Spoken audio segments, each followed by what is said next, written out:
DeAndre Hopkins got very honest, and I mean very honest, about his role in the Baltimore Ravens and Lamar Jackson.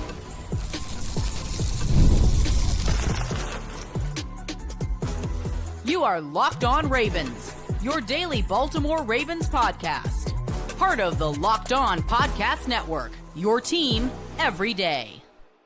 You are Locked On Ravens. Welcome into the show. I'm your host, Kevin Oestreicher of Ravens Wire, here with you on the Locked On Podcast Network, your team every day, and now the number one sports podcast network. Appreciate everybody for being here, making Locked On Ravens a part of your day, and thanks to all the everydayers, the first-time listeners. If you're somewhere in the middle, thank you as well. We have 5 days a week plus more of daily Ravens coverage here on Locked On Ravens. And on today's show, Lamar Jackson, he got very honest on Lamar Jackson and his role on the Baltimore Ravens. We'll also dive into John Harbaugh sharing some tough news and talking about some other points about this Baltimore Ravens team that Harbaugh had to talk about. And finally, we'll dive a little bit more into that Ravens and Bengals game, get a little deeper there, and talk about what is next for this Ravens team. Today's Tuesday edition episode of Locked On Ravens is brought to you by FanDuel. If you want to be right in the middle of the action this season, visit FanDuel.com and place your NFL live bets all season long.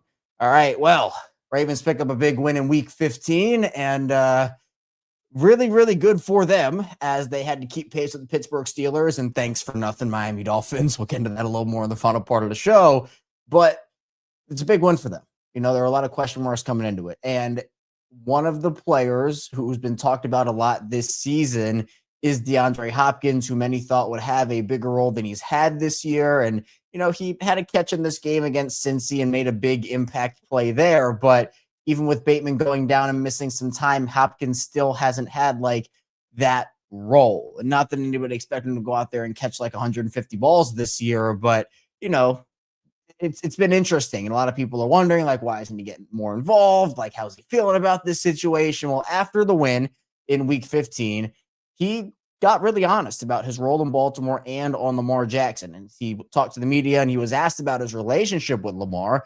And he said, quote, "I'm very grateful for Lamar. Lamar and I, we've been wanting to play together for years. There were some things a couple of years ago where I thought I was coming here. They decided to go another way. And Lamar and I are like, man, when an opportunity comes, we're going to make it happen. In this offseason, I could have gone to some different teams and got more money than I did here. But I was like, at this point in my career, I want to play with somebody who I consider a friend off the field and on a team that I knew was a couple of plays away from accomplishing something last year." He then continued on and said, quote, "So to play with Lamar, play with Derrick and Zay Flowers, I think seeing Zay have one of his best seasons in his career, that gives me a joy, just being able to be out there with him in practice, coaching him through some things and just watching him grow as a player."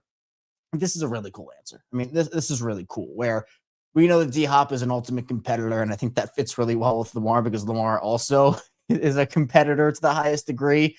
But I did find the comment interesting about when he said that there were some things a couple of years ago where he thought that he was actually coming to Baltimore. If you remember back in that 2023 offseason, before the 2023 season started, when the Ravens and Lamar Jackson were going through their extension whole saga, and I'll never forget it because I think we talked about Lamar's extension for like 5 months straight on this show. But there were a lot of rumblings about DeAndre Hopkins, and Lamar, you know, he apparently went to Eric Costa or the organization and said, "Hey, I'd really like to play with Odell Beckham or DeAndre Hopkins." Maybe he even said both of them, but those are the names that was the whole thing. Everybody was talking about, "Oh, Lamar said this, and didn't say it in a threatening way. He's just like, "Hey, this is what I want."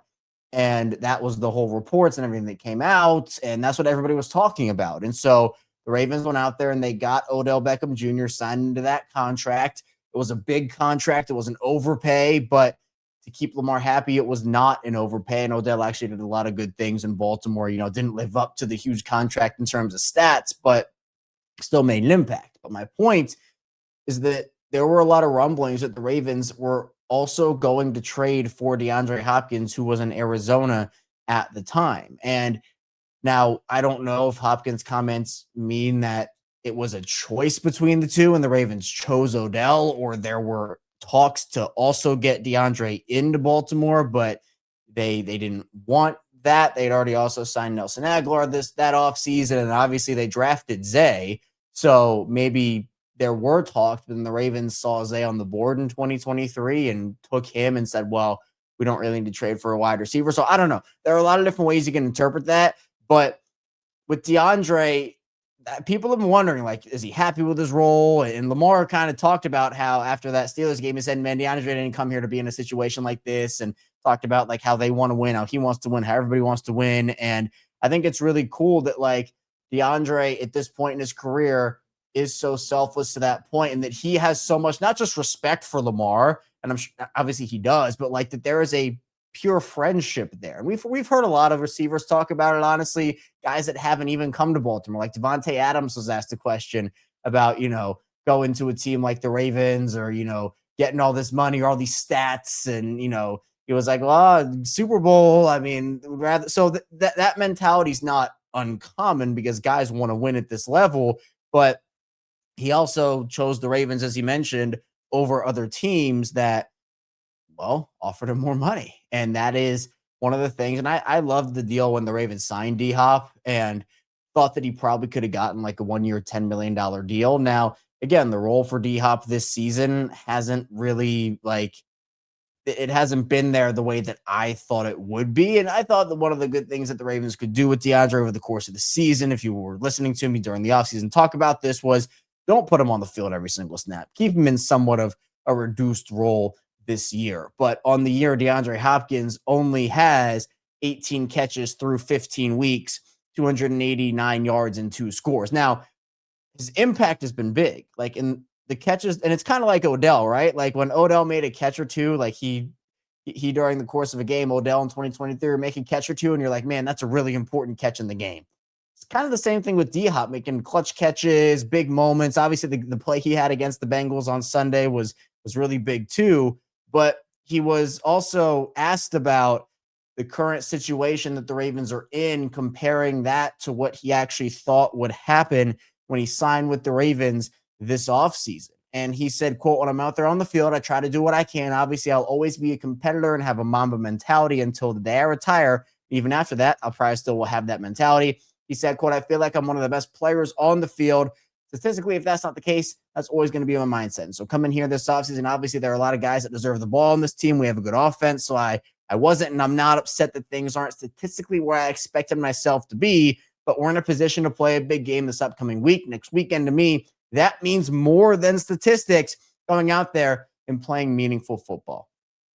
These are like the best. These are the best answers ever, man. Like I love this from D-Hop, where he's getting extremely honest and deeply honest in these situations while telling it like it is, but also being like, hey, two things can be true at the same time. Him saying like, hey, look, wasn't where he expected to be statistically, but at the same time, he wants to play meaningful football. And if that means that, he's not on the field for certain plays because other guys are ahead of them in the pecking order, but they're winning games, that's great. Now, the problem with that is that the Ravens probably aren't winning as much as D-Hop thought they were going to when he signed in Baltimore, based off the years they had before he got there.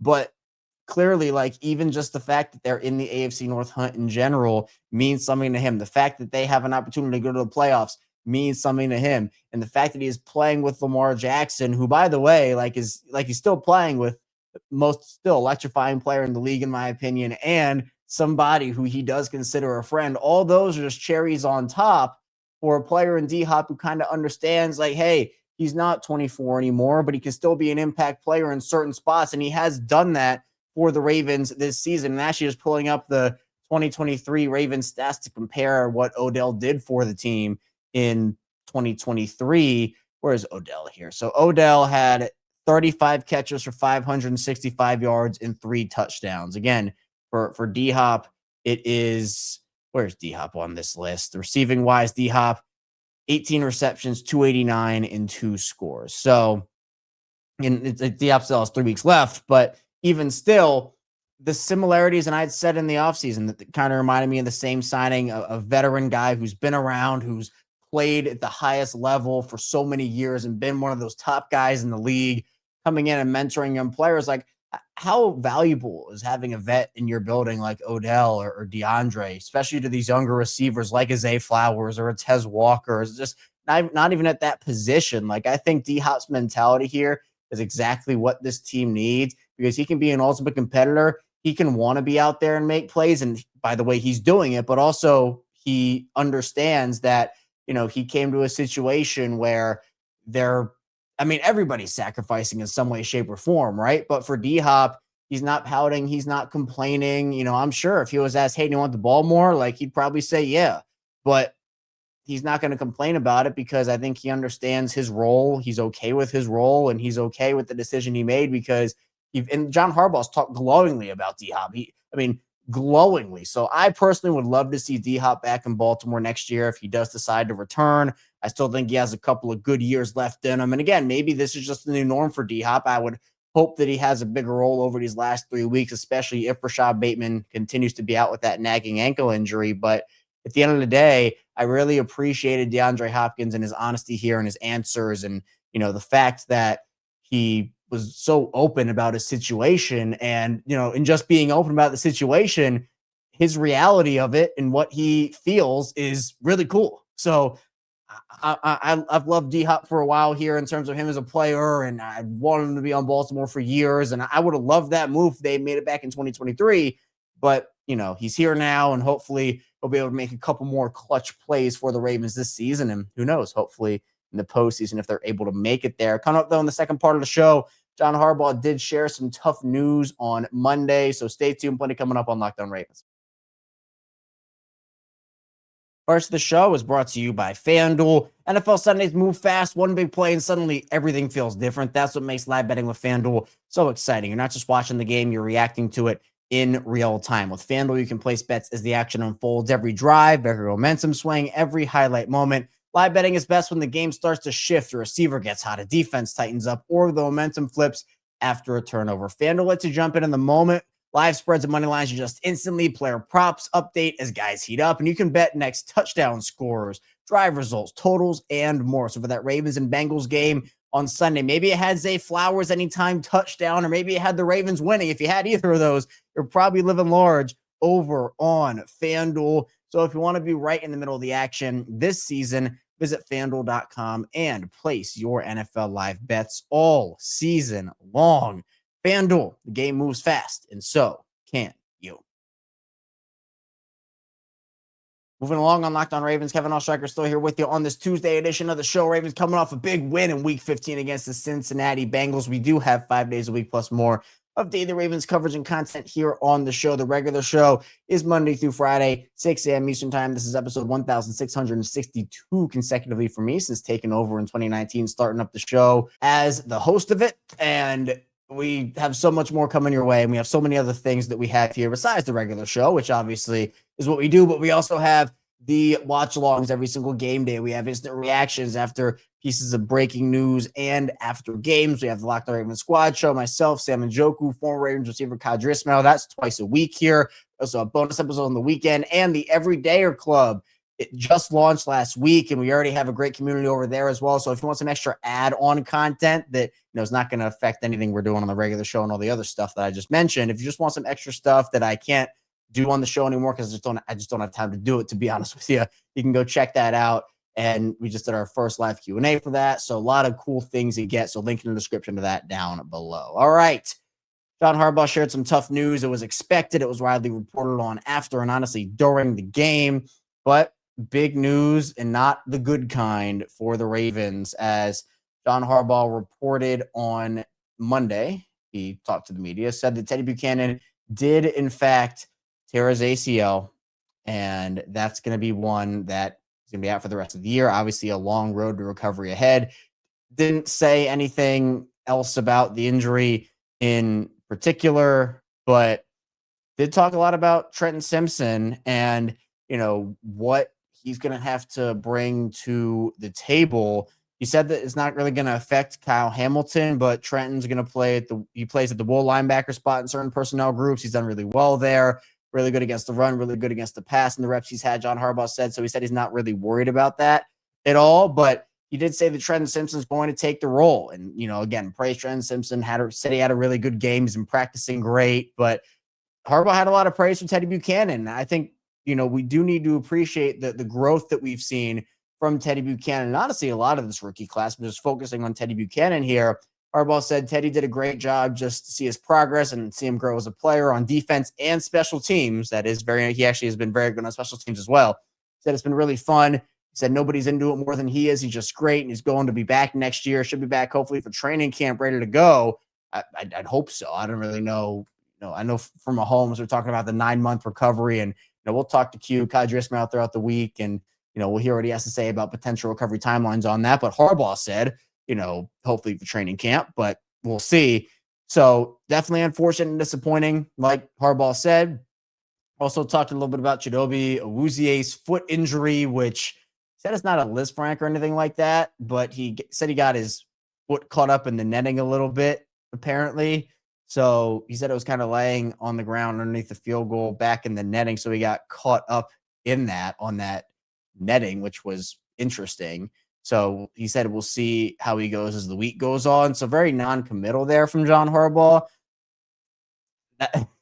We know that the Ravens and injuries, it can be a very difficult tug of war with what information. I mean, there's really not a lot that you do get outside of very obvious or serious things like we got with Teddy there, unfortunately. But Jadobe's been a big part of what they do defensively, and while they do have depth there, obviously with Marlon, Nate Wiggins, and DJ Tampa came in and played snaps there, Chidobe's been a really good player for them this season and really consistent, honestly. So hopefully he is okay. Was asked about Stanley as well, and he said he's sore like a lot of guys, and said they'll be looking at over the course of the week and see where he's at. I think, based off that tone, I think Stanley will be all right. So feels like the only big injury coming out of that game is Teddy Buchanan, which again, you never want to see big injuries happen, but there were a lot of guys that went down both for Cincinnati and for Baltimore in this game. And, I continue to replay what happened last year in my mind, where they lost Zay Flowers in that week 18 game that they had to win and secure where they were in the playoffs there and get all that done. So, as injuries happen, the later you go on in the season, again, I think, I don't remember the exact timeline for Zay last season, but I think if the Ravens had won that Buffalo game, there was a decent chance that he maybe could have played against Kansas City the next week in the AFC Championship game. So my point is, with every week, you kind of get these is it a multi-week thing? What's going on with it? Is it going to pop up?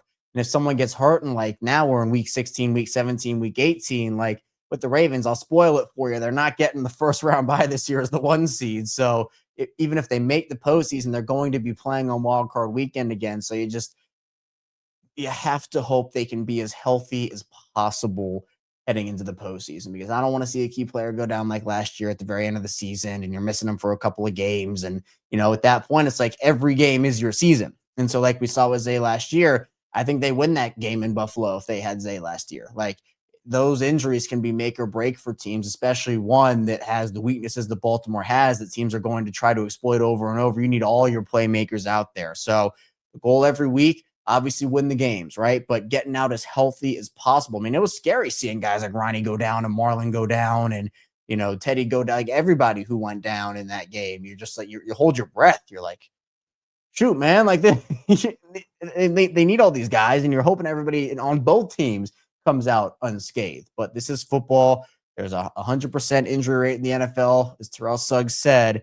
And yeah, it's just it's tough for Teddy. I feel for Teddy because, like I said, the rookie class, they needed some time to get acclimated, as rookies do. I had said, you can go back and listen to shows early in the year. I'm yeah, the rookie class, they're going to need these guys to step up, but there's also an acclimation period for a lot of guys. Not everybody can step up on that field and be all right. I'm this next great NFL player. It takes time. And so with what we saw from Teddy in the growth, Mike Green's grown a lot, Malachi's made plays. We've seen guys step up in the moment and play really well, but it's definitely a tough loss. And the Ravens have lost a lot of linebackers here recently with Teddy, Chandler Martin, Jay Higgins. So it's not a position. I mean, they're going to fill it at Trenton and Jake Hummel, I guess, will kind of rotate in there and play a little bit. I'm not sure, but having Roquan there is great because, you have that consistent player when he's on, but Teddy was somebody that was really coming into his own, and I was really excited to see him play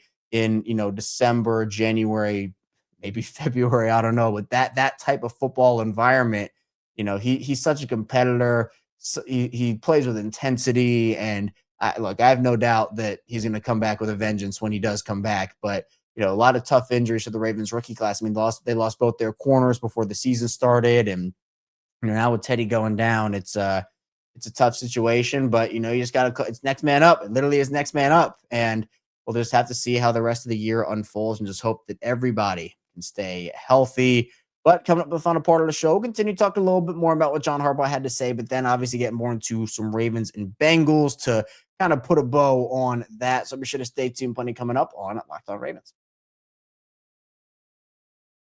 First, the show is brought to you by Rocket Money. Ever feel like your money just disappears each month? It happens fast. A few subscriptions here, an impulse buy there, and suddenly the numbers in your bank account don't match the numbers in your head. Rocket Money helps you get clarity, track every dollar, and stay in control of your finances, because managing your money shouldn't feel like a second job. Rocket Money does the heavy lifting for you so you can save more and stress less. Having the app find good times to save each month keeps you consistent with your financial goals, because for me, a big goal of mine is saving, and Rocket Money really does help with that, because there are a lot of different subscriptions that you might think, oh, that it's done with, it's over. But for me, I've had times where I'm like, wait, I'm still paying for that. And Rocket Money does a really good job of telling you when to save, and it does keep really consistent as well. So take control of your finances and cancel your unwanted subscriptions with Rocket Money. Go to rocketmoney.com/locked-on today. That's rocketmoney.com/locked-on.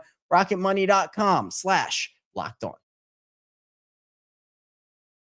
Continuing on Locked On Ravens, Kevin Oestreicher still here with you on this Tuesday edition of the show. Talk Ravens football, as we always do here on Locked On Ravens, 5 days a week, plus more of that daily Ravens coverage. If you have a friend or a family member who's a Ravens fan, or maybe just wants daily Ravens coverage, get a pulse on the team, should have sent them over here our way on Locked On Ravens. We're building up so many amazing, awesome communities, and whether that's video form, audio form, social media, the Everydayer Club, like we have so much. And even us with the social media, you can follow me on social media, Chaos Striker 34. Twitter, Instagram, TikTok, the whole 9 yards. All right, let's talk a little bit more about what John Harbaugh had to say. Here's just a few more things from his Monday remarks, and then we will dive into a little bit about that Bengals game, just to put a bow on that. So he talked a lot about Ardarius Washington, and, was asked about him, about 15 snaps for Ardarius, and he said that everything was meaningful and that it was super cool he was out there playing, and he said that he loves the way he plays. It's a big boost. And, him and Tavius Robinson both made impacts. I mean, Tavius' impact was through the roof. I want to give a major shout out to Tavius, because, you could tell like that instant impact was there. And having him and Draymond Jones, who obviously had a great day with 5 quarterback hits, and, even like Mike Green, who got a sack at the end of the first half. And like, you can tell like the growth that we mentioned from Mike, like the pass rush. Is it consistent? No. Do they have a lot of sacks this year? No. But they've had some games where you're just like, all right, this is the vision, with the blitzing and some of the disguised blitzes and the simulated pressures. Like, you can see the vision. It just needs to be a little bit more consistent. John Harbaugh actually, because a lot of the conversation after the game was about Ed Reed visiting the facility and, the inspiration on stuff. And apparently, like, he commented on junk food in the meeting rooms or something. And he said that he had no idea what they were talking about. And he didn't really dive into that. He said there was like probably no direct correlation to, the impact of Ed Reed being there in the game. So he said it was more of a reinforcement more than anything. But, I think that, the players were inspired by Ed probably in some way, shape, or form. How big of a correlation, I'm not sure. But, Ed and his messaging, John had talked about how, guys like one-on-one, like Malaki was soaking up everything, and, with a lot of other guys one-on-one time. So like, hey, when Ed Reed speaks, you listen. And I think that's really cool that he was there as well. Yeah, talked about Draymond and Tavius Robinson a lot, big impacts on the game. And, also a little bit about, with the way the game played out, was, again, there's been a story in both the Cincinnati games where obviously it was kind of game scripts in the first game, but then there were not very many offensive plays. I think 41 was the number of offensive plays yesterday. And so obviously Harbaugh said, like, we want to get that number up, but did mention the fact, which he is correct on, that in the fourth quarter, the Bengals ran, how many consecutive plays was it actually in the fourth quarter? Let me pull that up because it had to be more than 20 consecutive. Yeah, it was 27 consecutive plays in the fourth quarter through 2 drives because the Ravens had the pick six. So the Bengals won on a 16 play, 80-yard drive, starting actually with 22 seconds in the third quarter. And then there was the interception return for a touchdown. So then the Bengals got the ball back and essentially held the ball for all but 2 minutes in that fourth quarter. 13 minutes for Cincinnati compared to just 2 for the Ravens. So that part of it, like that game flow conversation, 100% correct. But there's also some more consistency stuff. And, like there just wasn't a lot offensively. I think that the defense did a great job. And then, the offense just kind of took what was given to them for the most part and did their thing with, Lamar only having to throw the ball 12 times. That obviously is not something that's going to happen very often. And even, Lamar has very like low pass attempt games on his docket, but I think 12 might be a career low or around there. I don't have that number in front of me, but even still, like that is a very low number. But even still for Lamar, we saw him make throws. Obviously had the one to Zay that he dropped and was an interception. The other one to Zay, which he dropped in the end zone. So could have been 10 for 12. So they could have had 3 touchdowns or maybe even 4 instead of the 2 and 1 interception. But even still, just took what was given to him. I like the fact that he was running the ball a little more on those scrambles. Obviously, Henry and Mitchell got the job going there. Team averaged 7.9 yards per carry on the ground and would have averaged about 8.5 yards per carry if Tyler Huntley didn't kneel the ball 3 times to salt the game away at the end there. But yeah, I mean, Zay did his thing and then didn't do his thing. It was definitely up and down for Zay over the course of the game. But, Rasheen Ali takes the pass from Lamar, which Lamar checked into, which was really cool from Lamar to kind of see him do that, understand the defense. And it was kind of just right along the lines of what Jaylen Warren did to them 2 weeks ago. Now, last week, you have the Lamar doing that to the Bengals. And then we've talked a lot about the defense. I mean, what can you say about the Ravens' pressure? I thought it was a very coordinated effort. Zach Orr was on his P's and Q's.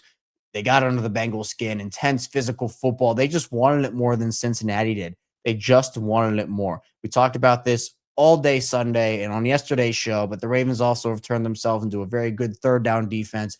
Bengals went 3 of 15 on third down. The Bengals also went 0-1 in the red zone on that one opportunity. So they were coming into this game right on the cusp of being a top 10 third down defense and red zone defense, and pending the Monday Night Football results, which, again, thanks for nothing, Dolphins.